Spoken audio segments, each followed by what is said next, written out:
Hey, good day, everybody. Welcome back to our Working Together series, live from the Netiv Zoom room in Texas with Rod Bryant.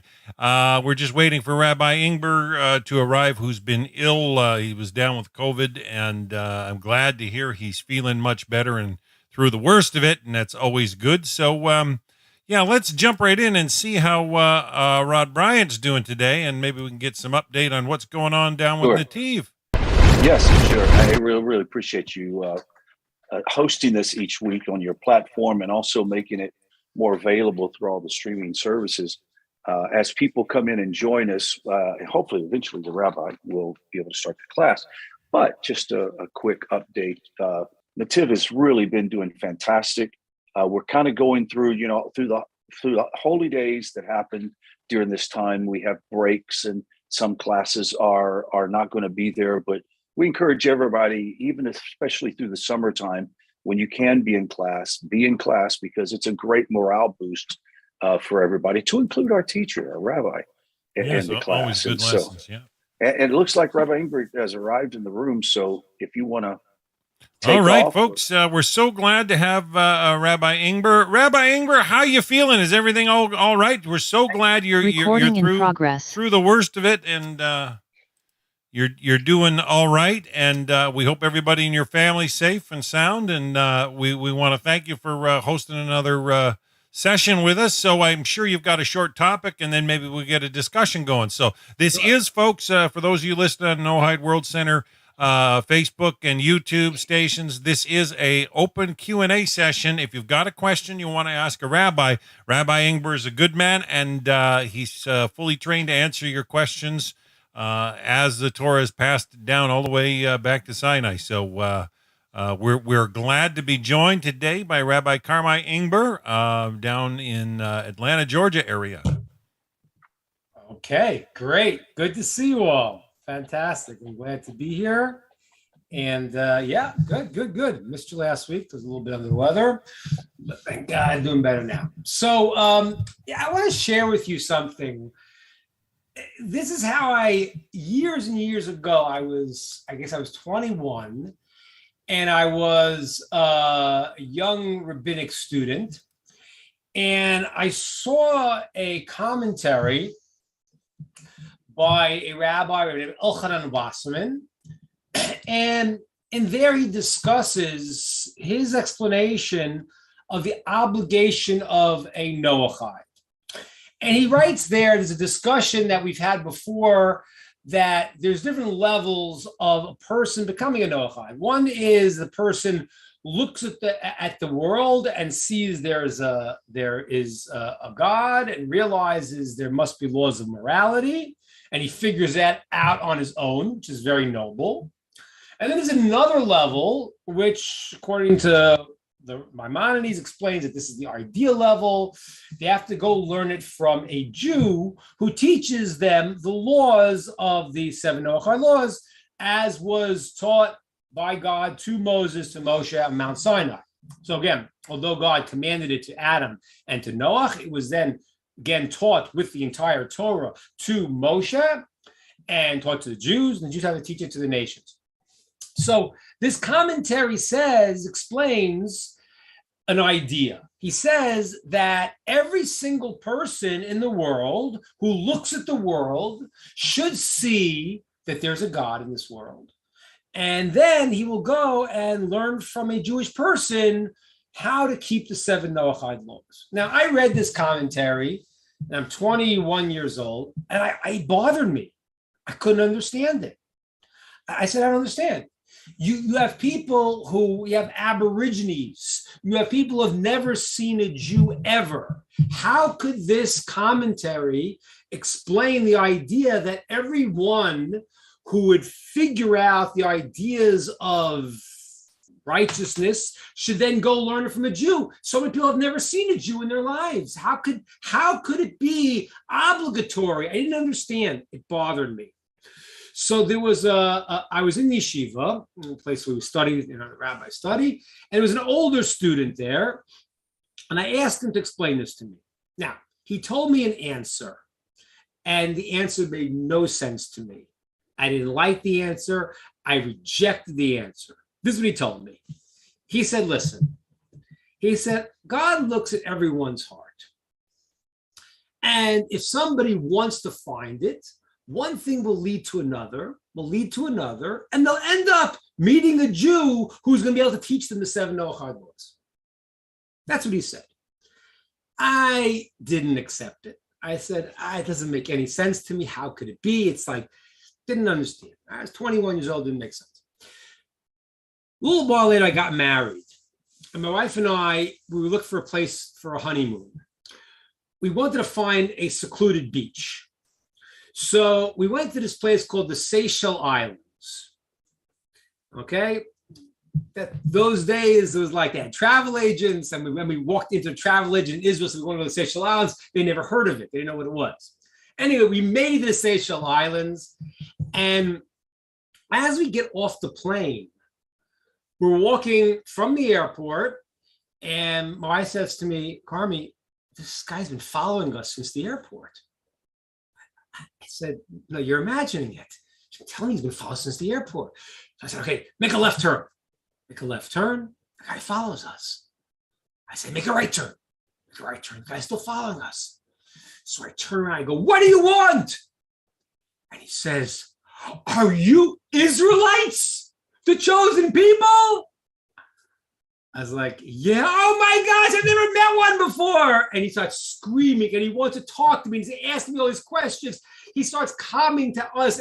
He actually came to us. We had to bring all our own kosher food. So like he came to us on the Sabbath, on Shabbos, and we're eating food there. And he goes, is this traditional Jewish food? I go, no, it's Starkist. It's not. It's tuna fish, man. So the guy followed us, asked us every single question. When we went to go to find the hotel, this is true. We went to try to find a bed and breakfast. We go to this place. We walk in, and the guy says, "Are you Jews?" I'm like, "Oh my gosh!" Again, he goes. I gotta tell you, Rabbi, I have been excommunicated from this island. I was like, "Why?" He says, "Because the priest says I asked too many questions." So I told him, I said, in the Jewish religion, that is the greatest scholar, the person who asked the most questions. So then he ruined my honeymoon because every 2 minutes he's asking me questions. Knocking over the Rabbi, I have another question for you.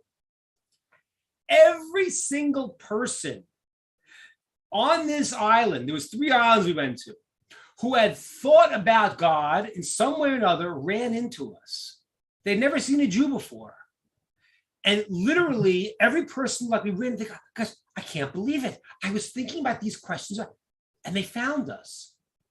And then I saw what my friend said was true. He was right. Because God does move your heart. And if you have a pure heart, you want something, then the world, he will move the whole world to bring this out. That's literally what happened. Where the people here who had thought about it, who were curious about it, who opened, had eyes to open to see, they were actually directed, and we ran into them. And they asked me all their questions. It was the craziest thing in the world. That is the beginning piece. Now, I want to just explain this idea again from Elchanan Wasserman a little bit more deeply, because the first part is also wild. His first statement is that a person looks at the world and realizes there must be a God and there must be ways to act. Now, is that so obvious? So I talked about the second part. The second part, not so obvious, because how is he going to meet a Jew? Okay, that was my story that I had.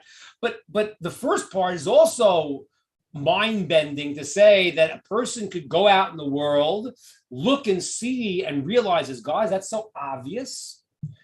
And the answer is, it is. It actually is. You know, there is a old movie called 2001: Space Odyssey.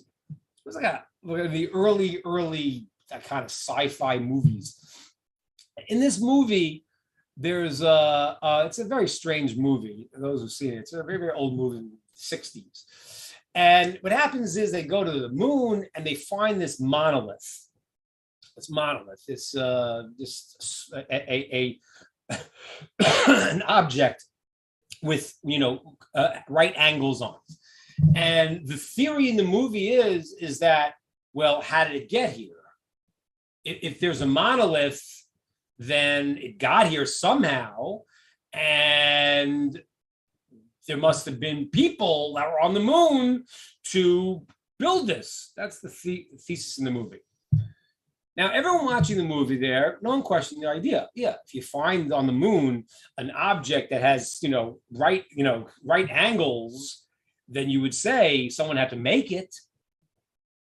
And nobody questioned everyone. That was a very logical assumption in the movie. But how could you look at the world and not think there must have been intelligent design to create the world? It's mind-boggling. And people make a grave mistake here. It doesn't mean everything is perfect. It means that the world interacts in such a way that there was no way this thing could have happened on its own. If a person honestly looks at the world, they'll see that. Just like in this movie theater where there was no cognitive dissonance because nobody, everyone was relaxed, eating their popcorn. And the theory is, look at this incredible, monolith, this piece of stone. It must have been someone made it. Well, it must be someone made this world. If a person looks at the world honestly, they have to see, where did this start from?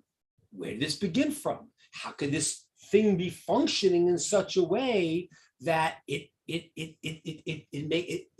functions? Okay, so the reason why people don't see what is obvious is because the truth is they don't want to.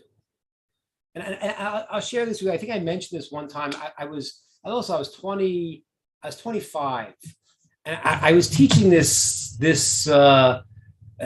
college kid, 17 years old, in Israel.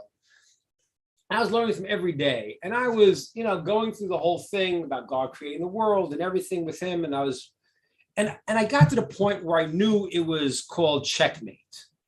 I knew in the next session, there was no way out. I was already going to prove to him that, look, there has to be a creator of this world, and we have been given the Torah. The whole nation experienced it. It's a historical fact that's well known. And it was about to get checkmate. I was about to be there. And I remember he says to me on the last day we're about to have this session, he was 17 years old, he goes, but I want to go to college and chase after girls. All right, so there was nothing to say, because it was nothing to do with the intellect. It had to do with the blocks that people have from seeing what's obvious. And one of the most problematic things right now in this world, and we had this terrible tragedy that happened in Texas. The world's gotten like crazy. People have gotten angry and disturbed. And what happens is that we start to listen to news and hear stuff and get so negative that we don't see the way the world really is. And we become biased to the wrong things. If a person takes a deep breath and looks at the world and looks at the beauty of the world and even looks at their own lives, we start to see that there is a supreme force involved in our lives. And the reason we don't see it is because of our biases, because we get negative, because we don't want to see it. We want to do something else. And it's so deep that the real reason people don't see the truth is because of personal biases that hold them back, negativity, or just depression, and pulls them back from seeing that there is a God in this world. And that's what I started the session in this book by Rav Wasserman. He said a person walking out into the world should look and say, wow, there has to be something that created this. And if there's something that created this, must be something that the creator wants from me. What is it? And at that moment, we start to ask that question, then God gets involved in our lives and sends us answers. That's my thought. I want to open it up to, I know my glasses, guys, so all the questions that are being sent will have to be read by Dan or by Sure, Rob. we'll try and read them to you. Rabbi, if you could take one from Facebook, my friend Lara down in Tampa is asking, you touched on a second there about how long the Hebrews would be in a land not their own. Could you explain that number? She's had somebody in one of her classes who's challenging that time frame as a contradiction in the Torah. Somebody who's a Muslim. In terms of the 400 years or the 30 years. I see. Yeah, we've talked about that before. It's funny. It's funny. People can challenge a lot of things, but the reality is that when people read the Torah, thank you so much. My wife heard me saying I had my glasses, so she went and she brought them. Vegas. But people can challenge a lot of things, but the funniest thing is that when you read the Bible, the 5 books of Moshe, without the explanation, you can't understand anything about it. It's completely incomprehensible from very beginning to end. And that's not an accident. There's an incredible midrash. The midrash is the tradition that we have. We have the written Torah and the explanation of it. The midrash says, which is the explanation passed down from Moshe for thousands of years, it says in the future, the nations of the world are going to claim they are the true Jewish people, but there's going to be a problem. They'll have the written book, but they won't have the explanation. And so there's so many parts to the Torah that if you read it without understanding the words of the sages, the oral tradition, you don't understand anything. I mean, I'll answer your question in a second, Lara, but I just want to give you the context for this because the whole question is based on a fallacious assumption. Because reading the Bible throughout, it says that you should wear these things called phylacteries, called tefillin. It doesn't say what it is. So if you're reading it, you don't know what it is. So the Jews have to keep the Sabbath. If they don't, it's a death penalty. It doesn't tell you what you have to do, what's called breaking the Sabbath. You can't go and give a death penalty to someone for breaking the Sabbath.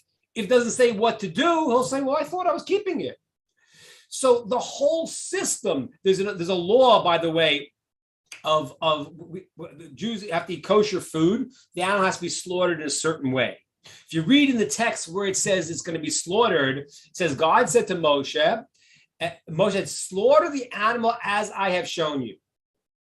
But it doesn't say what it is, which makes a lot of sense because you don't want to go go to a doctor who got his degree online. You need a little hands-on experience. So Hashem showed Moshe how to slaughter the animal. We have vast tractates, tractate of Chulin, and all the laws exactly how to slaughter the animal, but it doesn't appear in the book. Besides for things that seem to contradict each other's statements that the parents won't die for children and God will punish. So how do you put these things together? So the whole Torah can only be understood through the understanding of the oral Torah. Now, the verse that you're referring to, Lara, it says that the Jews will be in a foreign land, the land not theirs, for 400 years. So in reality, what Lara is referring to is that we were only in Egypt for 210 years, not 400 years. The text seems to say 400 years, you will be in a land that is not yours. And you will be, work there, and you'll be strangers. So Rashi and the Talmud explains what that's referring to is like this. God commanded Abraham in a covenant called the Bris Ben Besarim, the covenant of the pieces, where he made the covenant with Abraham. He said, your children will be foreigners in this foreign land, and land's not theirs. So if you count from the covenant, he was 70 years when the covenant was made. 100 years, 30 years later was the birth of his son Isaac. Isaac was the miraculous child born. Abraham was 100 years old. From the birth of Abraham, from Isaac until the Jews go down to Egypt. The Talmud calculates it was 190 years. Okay, lifetime of Yitzchak, Jacob, until they go down to Egypt. So 190 years, which is from the birth of Isaac till they go down to Egypt, 210 years, that's 190 plus 210, that's 400. Now, I want to explain this. This is I shared this with you before, but this is really so crucial. This person who is reading the text, who's asking Lara, is reading in a simple way. And the reality is it would seem to be more simple, because the answer I'm saying, which is what the Talmud says, is that it says Abraham's children will be strangers because Isaac was still a stranger. He didn't own the land of Israel. And so too, Jacob did not own the land of Israel. They were strangers there. So, but it would seem that the text may be more easily understood that there would be 400 years as actual slaves, because the way we're reading the text is they were 400 years. Part of that time they were strangers, and part of the times they were slaves. So the answer is like this. This is a very, very deep point now. When there's a prophecy, the prophecy is going to happen, but you don't know how the prophecy happens until afterwards. And there's a few reasons for that. One reason is that on a negative prophecy, a person can fix up their ways, and the prophecy can be pushed off. Right? So when God gives a prophecy and says this is what's going to happen, he is at the same time allowing our free will and going to get exactly the way he wants it to be in light of our free will. And therefore the commentaries explain this prophecy had two ways to go. If the Jews could have managed in Egypt for 400 years, the prophecy could have gone from the 400 years of Egypt itself, which is the way that your friend wants to read the text. But since the Jews, we know, after 210 years, hit the lowest level, they were almost assimilated in Egypt entirely. So God began the prophecy out of his kindness from the birth of Yitzchak, from Isaac. And it still was 400 years. And this is a very, very deep way to see the world. It means that there are pathways that every time we make a free will choice, we open a certain door and close another door. So according to this idea, if we would have been on the spiritual level to handle 400 years in Egypt, maybe the prophecy would have been that way. And according to the commentaries, there would have been no more exiles. But since we were not able to, the prophecy also is fulfilled for 400 years, going as the text says, your children, Abraham, will be foreigners, counting from the birth of Isaac, the 190 plus the 210, it's still a 400 years and fulfills the prophecy in that unique way. Well explained. Lara, I hope that answers your question. I think he was quite thorough on that. So we're going to turn it over to Rod and anybody in the Zoom meeting if they got any questions. That's all I got on social media at the moment. Okay, excellent. Not that I see anything directly with a question, but anybody does, don't hesitate to stop. Let me just say this. I'm sorry. Hold on one second. Can you guys hear me? Okay. Yeah. Okay. You were talking about the little anecdotal story about how in the world is somebody going to find a Jew? What if they live in the Congo? Blah blah blah blah blah. It's a very, very, very good question. But I'm so glad that you brought it to a conclusion. That is that any human being with the most sincere, aggressive approach to find the knowledge of Hashem is going to find it. And especially now with the internet, propagation of information that's out there. I mean, anybody that wants to find it can find it. Think about this. Just 50 years ago, a person that was not born in Judaism, doesn't have a direct connect to a rabbi, would never be able to know the things that they can know now by a 15-minute Google search. Yeah, it's amazing. It's at their fingertips. And Right. this is why this is such a prophetic age that we're living in, is that you each week are teaching students and sharing with this. And it's not just going out to the dozen or so that are in the class, but to hundreds of people that will watch this for the next week or two and more. And so phenomenal things are happening. And I guess the most encouraging thing that I would like to present that you said is, for that person that's new, ask a lot of questions. Number one. Number two, don't be discouraged if you can't find the answer. And number three, make sure it's a competent person that you're asking, a rabbi, for example, or a proper. Go ahead. I'm sorry. Yeah. First of all, again, my story was before the internet, but right. Excuse me. So but God moves the world. And literally, I saw it with my own eyes. I'm so happy it happened before the internet, because it really was the craziest thing in the world. I mean, literally, we just ran into these people, and it was like I was thinking about this. And now you walked in the door. It was incredible.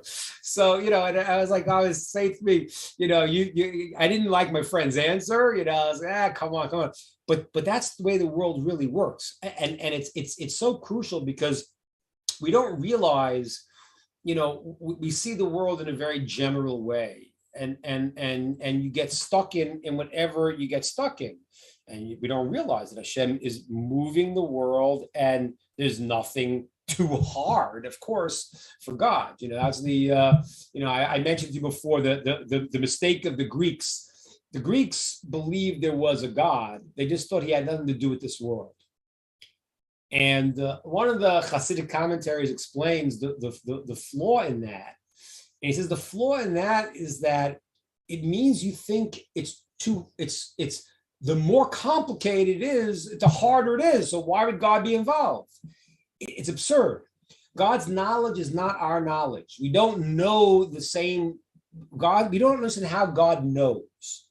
As Maimonides writes, he is the knowledge, he is the knowing, and he is the knower, he is the knowledge, and he's the knowing. We don't know what that means. Because if I give you information, you know more now. God can't know more. We don't understand how he knows. He knows because he knows. He knows. We don't know what that means. So therefore, God does everything.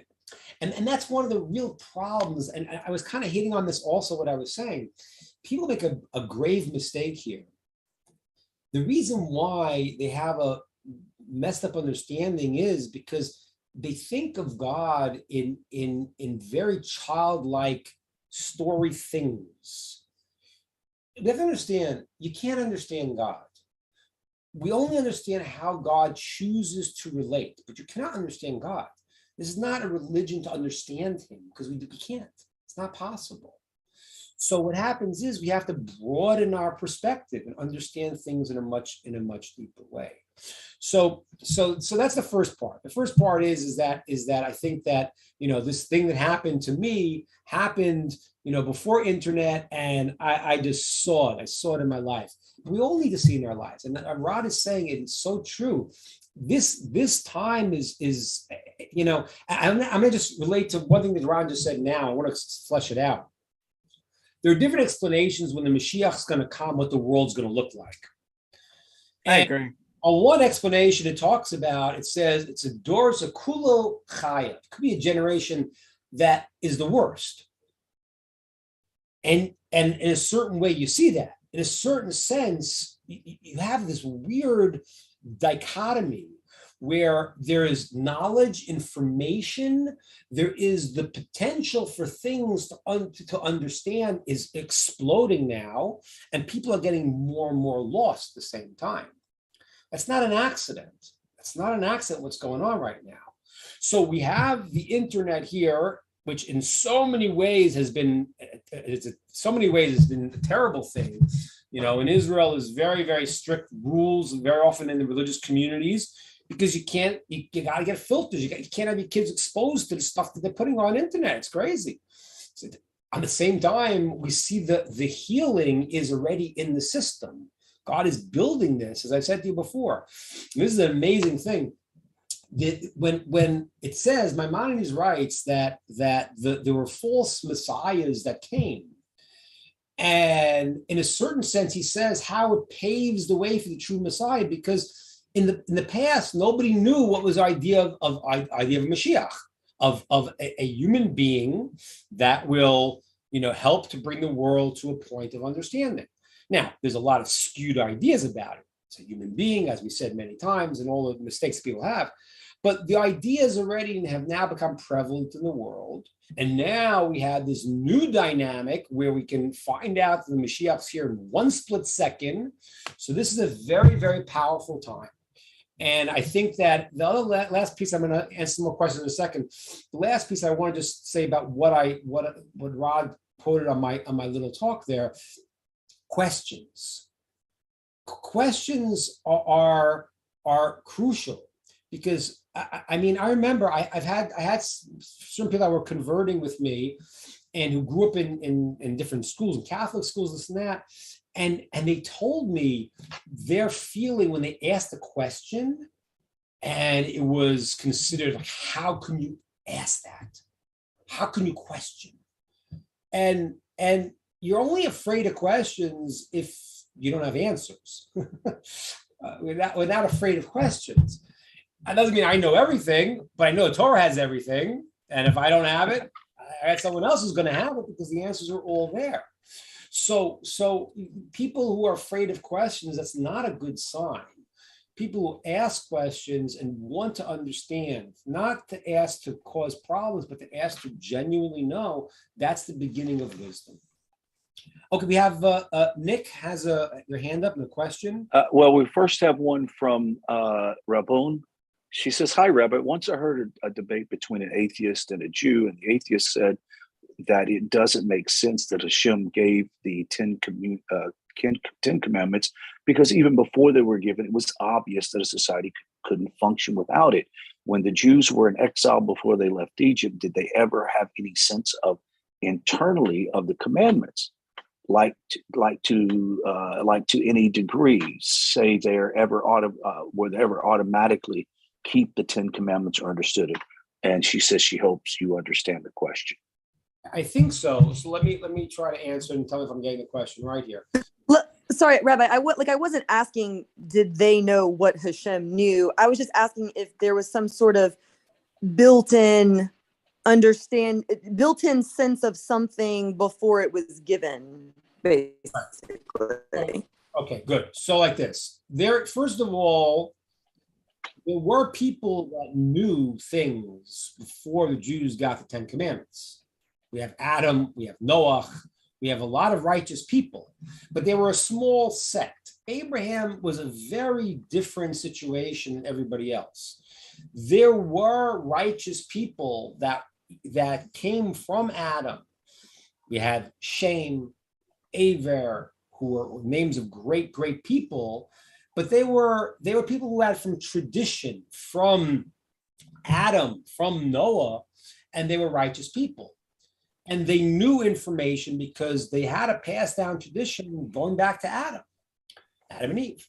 Now, Abraham is a whole different deal, because Abraham was the first one to come to it from his own mind, meaning he didn't have, his father was an idolater, and he looked at the world as we started this session and said, well, how did this world start? Who began this world? How could this world function?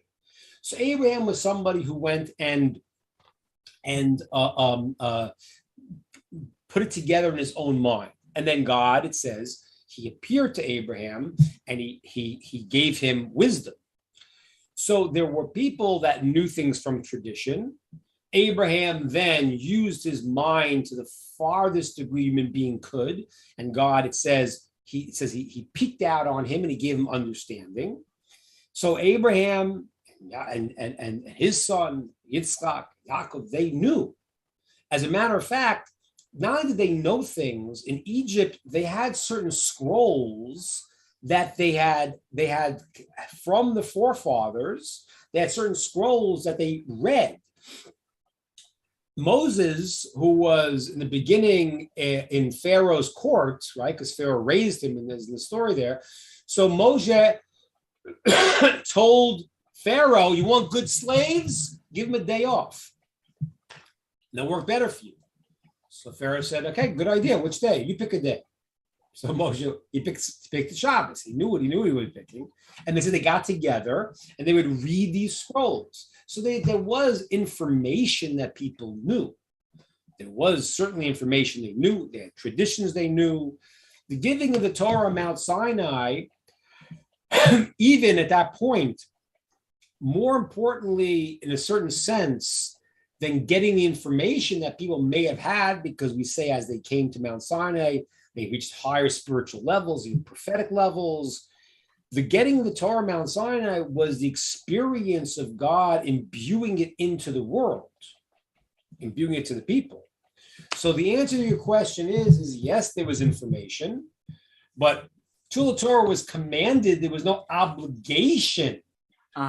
This is what God wants from us. When the forefathers did the commandments, they did it because it worked. It was the right way to act. Once God revealed himself and gave the 10 commandments, he said, okay, now there is going to be a system that everyone's going to need to know and everyone's going to need to follow, and it's going to be obligatory on everybody. Okay, does that make sense, Raven? Yes, thank you. Okay, Nick. Nick, do you want to say the question? You want to write it?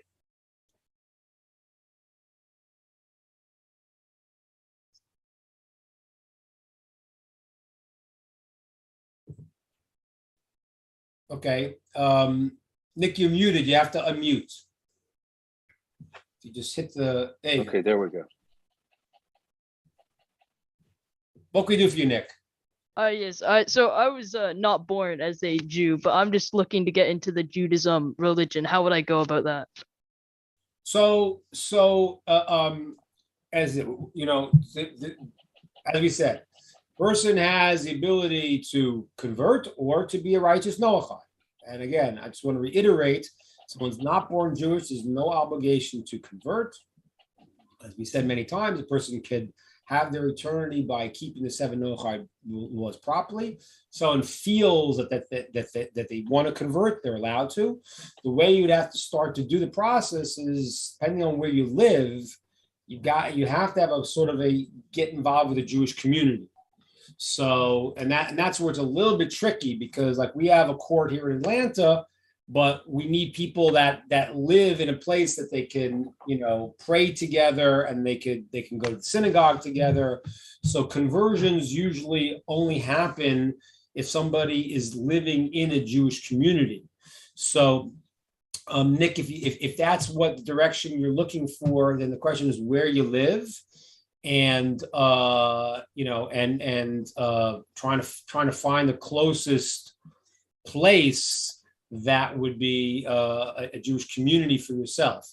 You could start out and learn things, but the courts won't convert someone until they actually live in a Jewish community. You can check out the Rabbinic Council of America, which is the website is rabbis.org.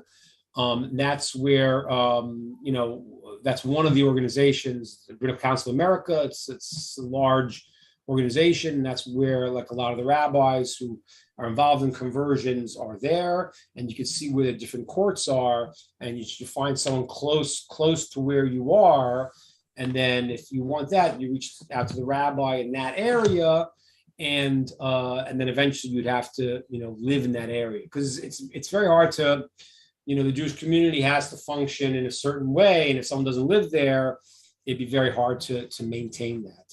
Yeah, I would like to throw in, Nick, if you want to reach out to me and we can have a conversation. I can find out where you live, what resources are around you, how to point you in the right direction. Feel free to do it. And my email, I'm going to put it in the chat box. You're on your phone, correct? Yes, I'm on my phone. Okay, so let me figure a creative way to get your information to you, get my information to you. I'm trying. You can tell me if you can remember this. It's just going to be very simple. Rod, R-O-D, Bryant, BRYANT @gmail.com. All right, I just wrote that down. Thank you so much. Yeah, Good enough, Nick. Look forward to hearing from you. Feel free. Very good. Rabbi, you've got questions in the chat box. You got two in the chat box. First one from Diana. She says, "Why do people have depression? Is it connected to the soul?" Very good question. So,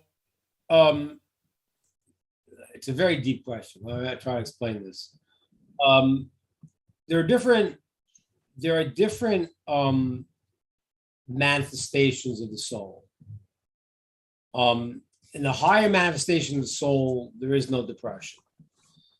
In the higher manifestation, there are different manifestations of the soul that end up where the soul has the lowest component of the soul called the life force, nefesh chiyunis, that connects to the body. And there, people have different constitutions. And that's already not the level of soul. That's a level of, we'll call it the life force. Mickey Mouse hates Jews.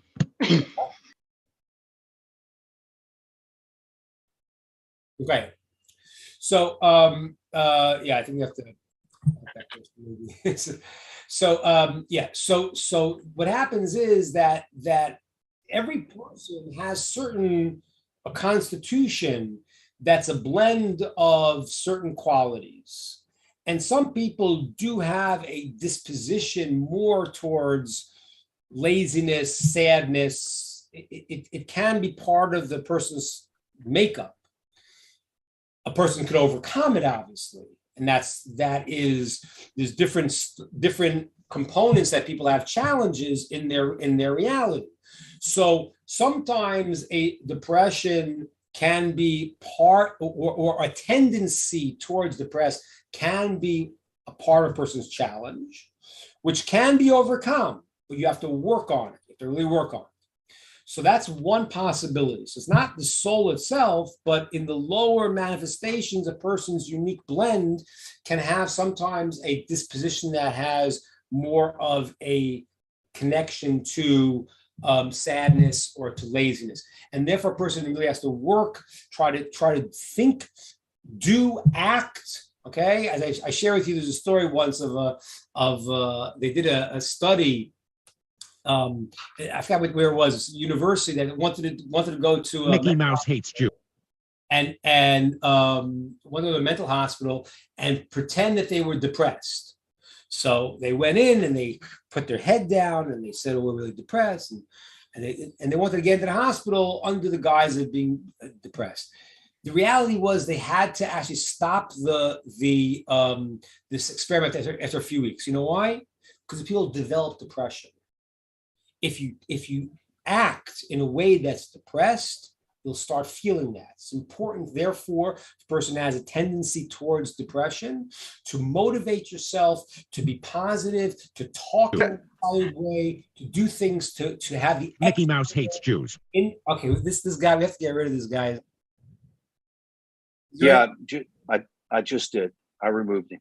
Okay, so so then a person goes and acts in a positive way, then it can help to the external, could influence the internal. Very important system. There's two systems, main ways that we're going to grow. One is inside out, one's outside in. Outside in means you need to do certain things, actions, to help motivate you inside. So if a person feels depressed, then talk in a positive way, greet people, look at the sky, keep your head up, do actions, and that becomes second nature. That's the external affecting the internal. The other way is internally. If you could think positive things, you could look at the world and try to contemplate and think things that will make you feel from the inside out positive. That's also another way to deal with this. So depression on one level can be a tendency the person has, can be overcome. The second way that, and this is what's more common today, really, unfortunately, is that if a person feels their life isn't going anyplace, they have no purpose, they're gonna feel. I'm sorry, I just can't agree with that. Okay, I'm happy to hear your opinion in a second. This is what I'm saying. Okay, we have some stuff going on today, Rob. We got some. Yeah, I know. I'm slowly removing them. Okay, fine. So the second possibility also is that a person can not necessarily have a nature towards it, but can develop depression. And one of the ways is that if we don't feel our lives are meaningful or going someplace, then it's a natural response to feel depressed about that, because it's very sad. So one of the things is to start to get our lives on track, to do what we need to do, to act in a way that's proper, to know there's a purpose in our lives.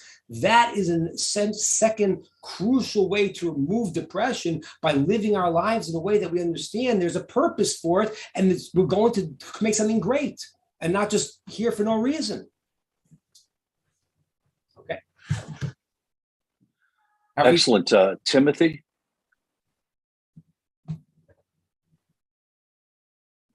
Good evening, Rabbi. Thank you so much. Your energy is amazing. Thank you. Thank you. This question came into my mind when you were talking about conversion.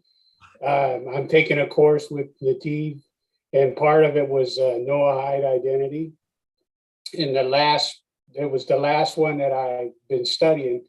There were a lot of rabbis was talking about Noahide like as a religion. And there were two rabbis who said it could be a religion, but only like for the pious ones who are trying to live with the Jews. But then the majority view was that it's not a religion, it's just a commandment to the nations. So then when you was talking, what came to my mind was, I was wondering, is there a place, like a community, where maybe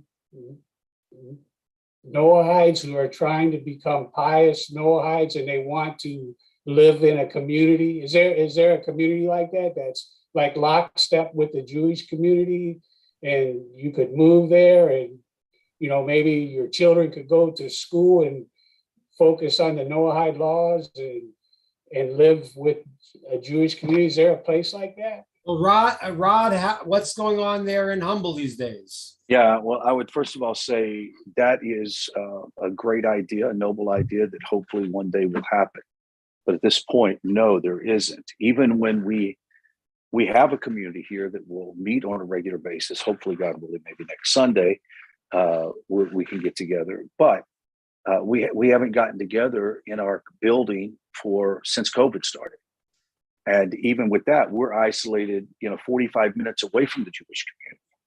And anybody that wants to live in the Jewish community and maybe attend the Torch Center or one of the local shuls, probably be very well welcome, because we're respected here. But there isn't such a community where we all live close together. In Houston, many of our members are, I would say maybe 5 or 6, Sandy, you can help me, are within 10 minutes of a general location. Everybody else is 30, 40, 50 miles, 60 miles away. And so the vast majority of our members are online. So one day, God willing, that would be something that'd be fantastic to have. But there are a lot of issues that's going to have to be worked out as well before that can. Oh, 100%, 100%. Yeah. Rod, and I've got a conference scheduled for November 21st and 22nd up here in Canada, and Rabbi Michael Skobak's going to be the headliner, and Rabbi Goldberg of the Noahide World Center is going to come as well, and I've got one other rabbi on the books. But until COVID or vaccination restrictions are lifted, the third rabbi can't commit. But the point being, the topic of that conference is going to be Noahide acceleration, where we can work towards building a model, what do you call it? a business model. I mean, for communities to grow, and this is why I'm hoping to use it as emphasis for Noahide acceleration Yeah, in that, right, and get there conversations along there that is line. also, Dan, the issue of philosophical approaches that needs to be worked out with a core group of rabbis that are guiding the Noahide Of course. agenda. And that is, for example, it's my personal opinion, which doesn't mean anything, but my personal opinion, along with the rabbi of Perkei Shoshanim, says that for it to really be a proper thing, you need to have a rabbi that is engaged in that local community, that is bringing them, not a Noahide leader per se. Noahide leaders are great. We need those. But I'm saying it needs to be a rabbi that is the guy, that the focal point in which they're getting their teaching and also their direction from their local community. Because that local rabbi has to bring relationships together within the Jewish community. And there's still so many issues on that. I mean, you'd know by experience for sure. Yes. I think, Timothy, and we talked about this a couple weeks ago also, I think that we're in a process. And I think we're going to get there sooner than later. So as Dan said, one of the things that we're talking about is different, retreats and getting together live. And from there, I think we'll be able to hopefully take the next step, which is to create those communities, because you're right. It's very, when you asked about conversion, I know that I have to, it's a very different thing to be involved in a community. And it's great that we're having this thing online, get to see each other, but community is crucial, because you need human beings to be able to feel that connection with. So I think it's something that we have to get to. And I think that as this is I think it's going to expand, because I think that the time is right, and hopefully soon. Yeah. And in reality, like I said, ideally, it needs to be within the Jewish community or close by, and a particular rabbi within that city, maybe someone that sits on the base din, is to say the point man for the people that are B'nai Noach in that area, so that it can be coordinated. Because up to this point, one of our issues that we've had is that you might have 3 or 4 different groups of Noahides just in the United States that has philosophical differences about approaches to Torah, and they bring with themselves the same mindset as they had in Christianity, and that is, if you don't think like I do, then everybody else is wrong and we're the only right people. And we got the melting pot approach, which doesn't work. Right. And we have to be people that are open and can hear what our rabbis are teaching. Go ahead, Rabbi. No, of course you need to have rabbinic direction, because we're not. Otherwise, people get very much don't see a bigger picture. Right. Things that are allowed and things that are not. But we're going to get there, Timothy. Just hang in. Be a part of growing this thing, Timothy. Yeah, do it as I started my story today. God sees every individual. You do what's right, He's going to take care of you, no matter. Amen. That discussion was awesome. I mean, you just helped me with how I'm thinking and wondering what's the future holding. I remember last week you talked about the conventions and things. Yeah. That we touched on that, like a community.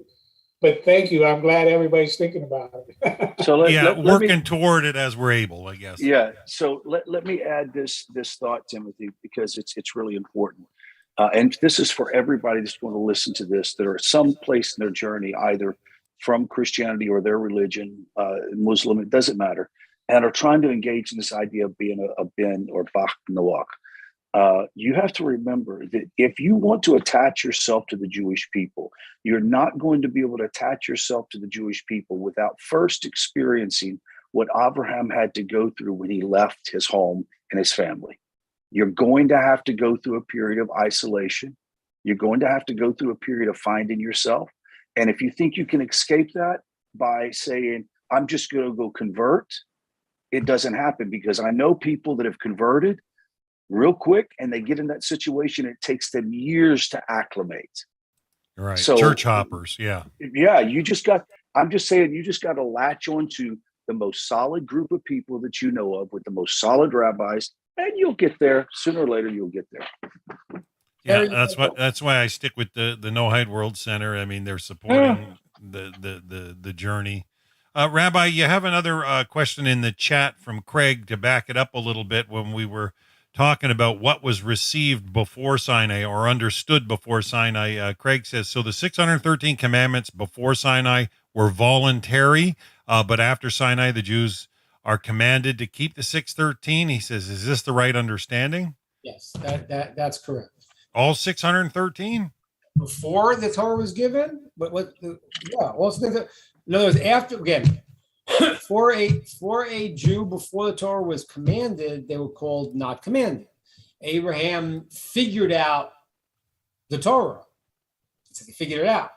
And he was doing all the different things that he was doing. He waited on the circumcision because circumcision kind of can't repeat so much. So Abram waited for God to command him on that. But the other ones he was doing, but it was all voluntary. And that's even why Jacob was allowed to marry two sisters, because he realized Jewish people were going to be coming from that, even though it's normally not allowed, because the Torah was not obligatory until it was given at Mount Sinai. Now, the Noachites is a little different because the 7 laws were obligatory before Mount Sinai. The 7 laws were obligatory from Adam and from Noah. And we also Jews themselves had to keep the seven Noahide laws. The 613 until the Torah was given were optional. They were done because it was the right thing to do.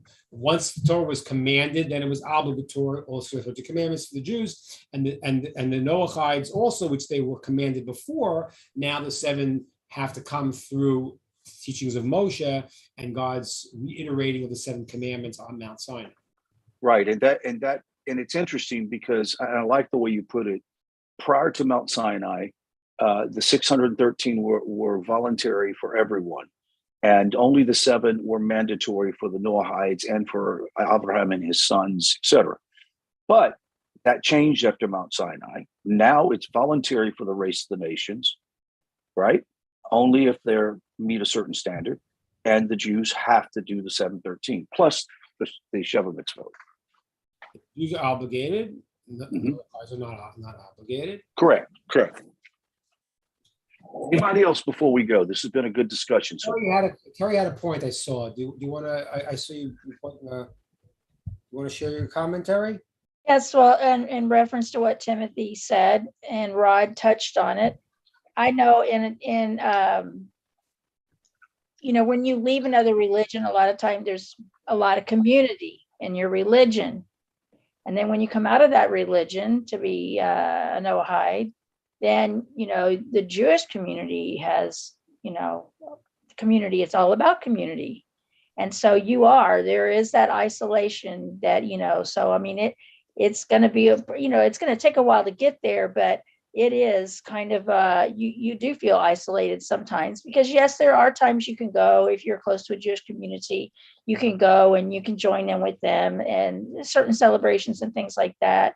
But still, you don't have the schools and everything. And I've known people and they say, well, that's not a good reason to convert, but there are people that convert because of the community. They want their children to have that community. And so it is sometimes does feel lonely. And sometimes as an Noahide, you can be very envious of the Jewish community for everything that they have. Right. Yeah. And Terry, I've just noticed that there have been people that converted, and Baruch Hashem, it hadn't been the people from our community that went to the Jewish community. It's been other people I've known who went in because they wanted community or they wanted their kids to go to Jewish school. And then when they got there, their motivation was not enough to keep them in concert with the nation of the Jewish people. Does that make sense? Yeah. It's like they were there for the wrong reason. And it breaks my heart because it just tears a family apart. There's just too many. That's why I would hope that anybody that wants to convert would first come at least consult with those of us who have worked in that environment for long enough to realize you just can't say I want to convert. It's not like, Rabbi can't give you a 3-set formula like Christians do. It's like and that's why I think any rabbi will get to that point. Well, he'll find out what's the main motivation. But I think Terry's point is true. I mean, community is such a big thing that it's hard, and I think that we have to recognize that, and we have to work on that, because I don't think the solution, again, if somebody feels they need to convert, then they can, for sure, but to do that for community, I think we have to try to create community for Noachides to feel that and to feel the sense of togetherness. It's very important. I agree with Terry, and I think it's a big piece. Italo asked a question before, which was mentioned, which Timothy also brought up earlier. Noachide is not a religion. Judaism is not a religion. That sounds crazy, but like what religions, what they mean is like, I have a list of different things, and like, there's this one, there's that one. It's like you can walk into Baskin Robbins, you got chocolate, you got vanilla, and you can choose. There's no such thing. These are things that people made up. We have, what did God say we must do? The word Judaism is not even the right word. The word Judaism is from the word Yehudi. Yehudi is from one of the 12 tribes named Judah. Now, why did Judaism get the term Yehudi? There's different explanations. Because they're the largest tribe, because the word Yehudi means, Judah also means to admit. He had admitted that God there's one God, and it also represents the idea of somebody who rejects multiple gods. It also, the idea of thankful. Yehudi, Judi, is also means to thank, to be appreciative. But the term Judaism is not even we don't find that any place in the Torah. There's no such word as Judaism. It's nor is Noahide. Right, or Noahide also. Right. So I know that we live in a world today where we love packaging. It's like, hey, sell this item. What's it called? Well, truth. I don't know. So that's the problem. The problem is that people want to have this religion, that religion.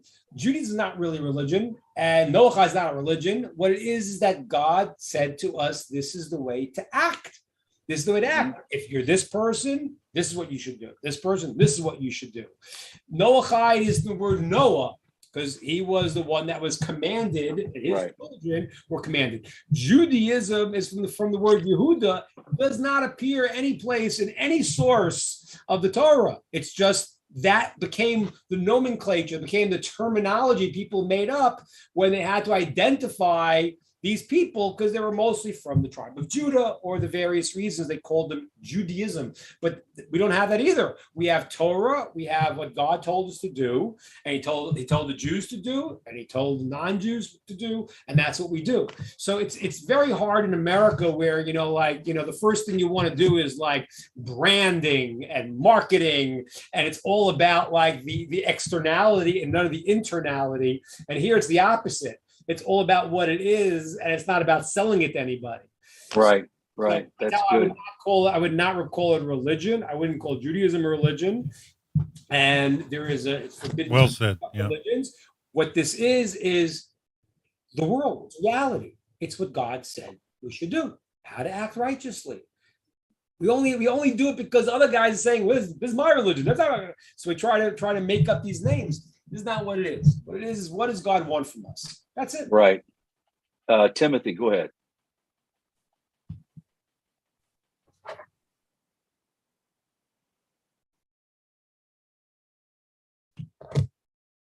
You're muted, Timothy. Oh, sorry. The thought that came to my mind in this discussion, it was awesome. Thank you. And I love not thinking about things as a religion. My understanding is it's how we're supposed to be. That's why we keep studying it over and over and over, so it becomes ingrained in us. And then we just naturally, that's how we are. It's not that I'm a Noahide. It's that I'm a human doing what the Creator told me to do. That's exactly it. Bingo. But we, like you were saying, Rabbi, everybody's got to put a label on something. So That's the way the world is. It just and basically, the more you look at the world, you think, oh my gosh, there's something really wrong going on in people's minds right now.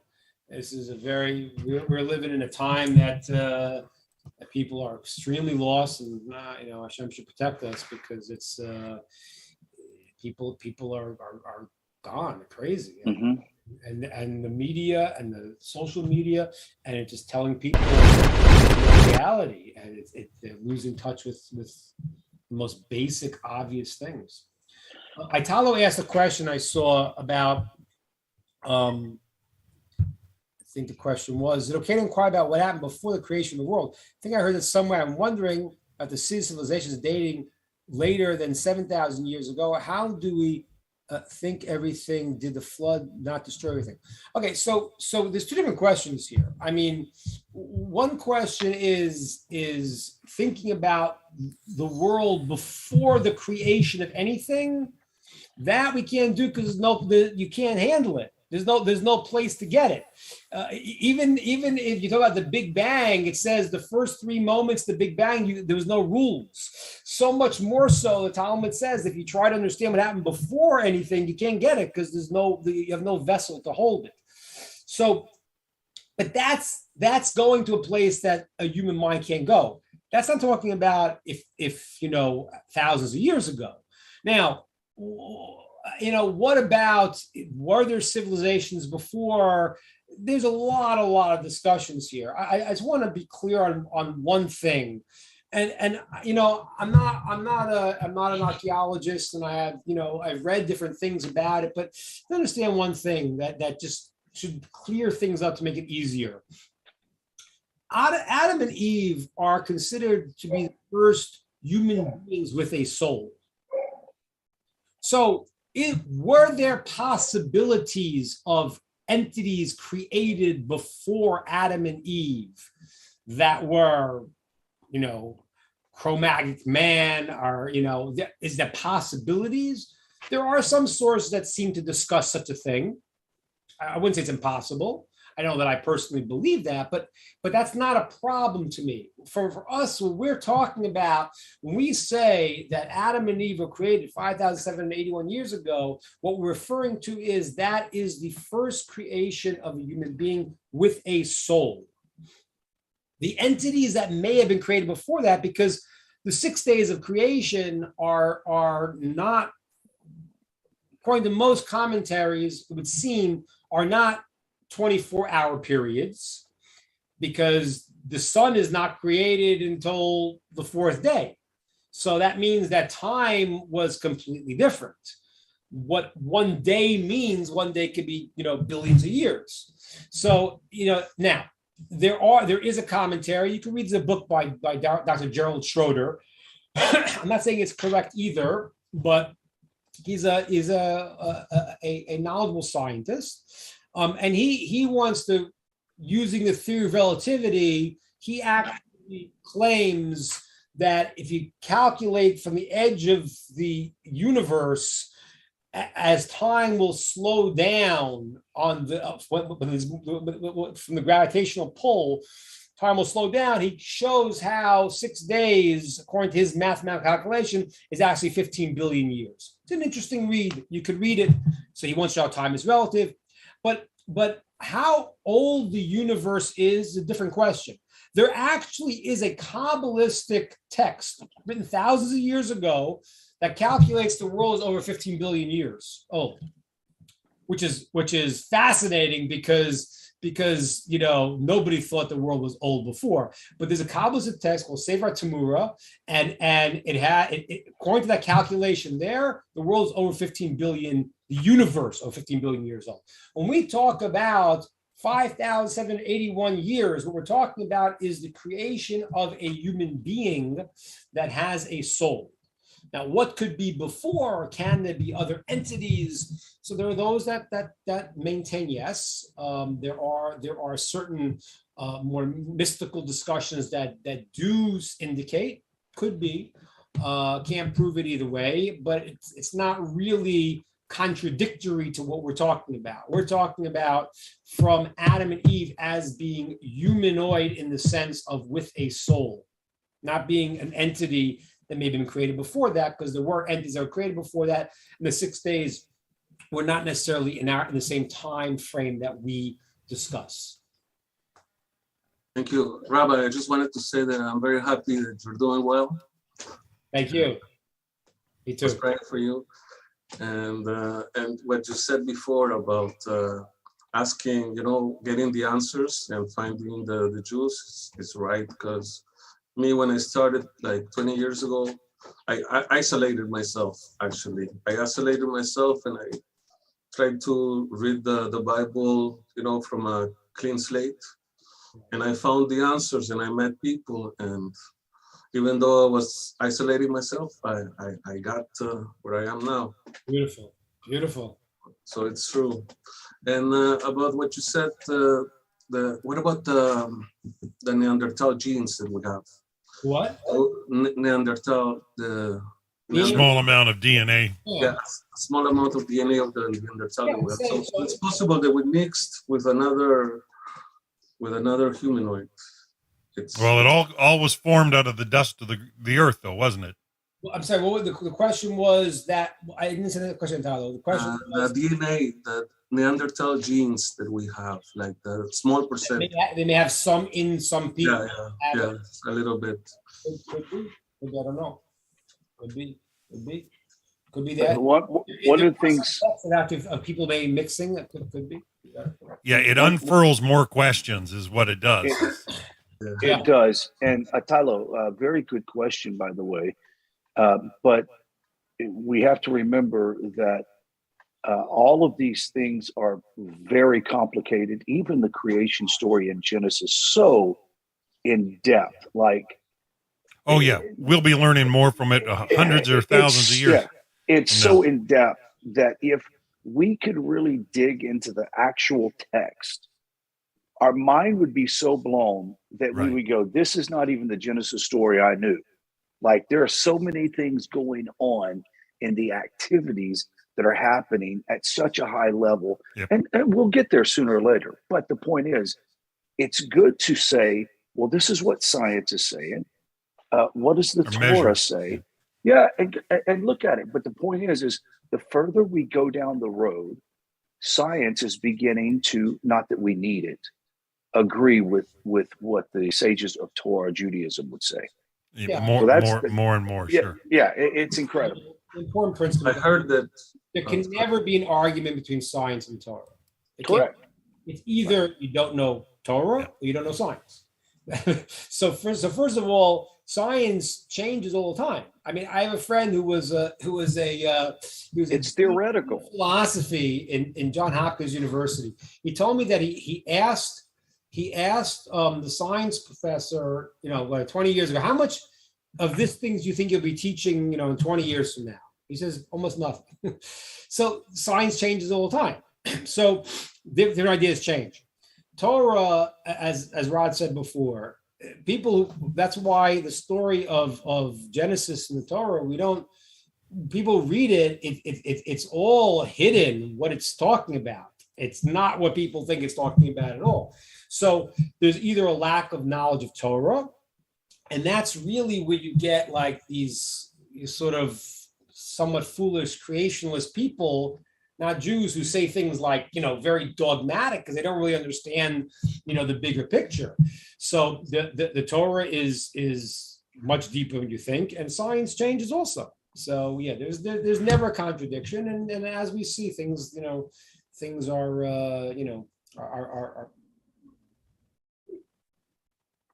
yes.